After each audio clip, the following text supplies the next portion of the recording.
আসসালামু আলাইকুম। এটাই আমাদের প্রিয় ভৈরবনগর। এই ছোট্ট গ্রামটি বিদ্যাকোট ইউনিয়ন, নবীনগর থানার ব্রাহ্মণবাড়িয়া জেলায় অবস্থিত। প্রত্যেক মানুষের কাছে তার জন্মভূমি খুবই প্রিয়।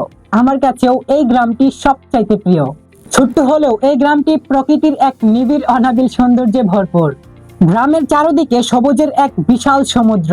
দিগন্ত বিস্তৃত ধান ক্ষেতের সবুজ ফসলের মাঠ দেখলে চোখ জুড়িয়ে যায়। চারদিকে বয়ে চলা সরু নদী, পাখির কলতান, মেঠোপথ, সব মিলিয়ে অপূর্ব এক দৃশ্য। গ্রামের শান্ত ও নির্মল পরিবেশ, সবুজ মেঠোপথ এবং গাছের সারি মনকে শান্তি ও প্রশান্তি এনে দেয়। তবে আমাদের এই সুন্দর গ্রামের সবচাইতে বড় সমস্যা, একটা ভালো রাস্তা নেই। আমাদের গ্রামে রয়েছে 2টি বিদ্যালয়, 2টি মহিলা মাদ্রাসা এবং চারটি মসজিদ। আলহামদুলিল্লাহ, আমাদের গ্রামে অনেক কিছুই আছে।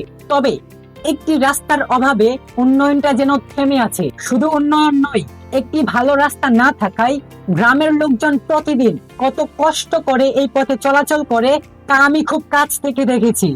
বৃষ্টি হলে তো এই পথ যেন কাদামাখা নদী হয়ে যায়।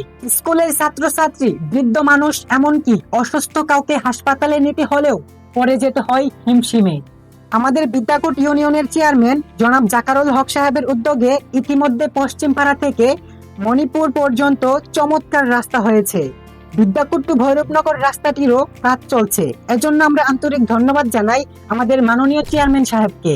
এখন আমাদের একটাই অনুরোধ, ভৈরবনগর পশ্চিমপাড়া থেকে পূর্বপাড়ার রাস্তা যেন দ্রুত সম্পন্ন হয়। আমরা চেয়ারম্যান সাহেবের মুখে শুনেছি এই কাজটি নাকি দ্রুত সম্পন্ন হবে। তবে এই কাজটি এখনো শুরু হয়নি। কিছু জায়গা ব্যক্তিগত জমির মধ্যে পড়ায় কাজটা আটকে আছে।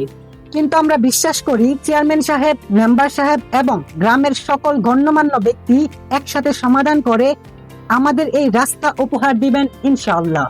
একটা ভালো রাস্তা মানে শুধু উন্নয়ন নয়, এটা মানে নিরাপদ চলাচল, বাচ্চাদের হাসি আর গ্রামের মানুষের সুখ। আমি মোহাম্মদ আশরাফুল, ভৈরবনগর গ্রামের পক্ষ থেকে আমাদের চেয়ারম্যান জনাব জাকারুল হক সাহেবের নিকট বিনীত অনুরোধ জানাচ্ছি, ভৈরবনগর পশ্চিমপাড়া টু পূর্বপাড়ার রাস্তার কাজ যেন দ্রুত সম্পন্ন হয়। আমাদের পরিবর্তন শুরু হোক একটি ভালো রাস্তা দিয়েই।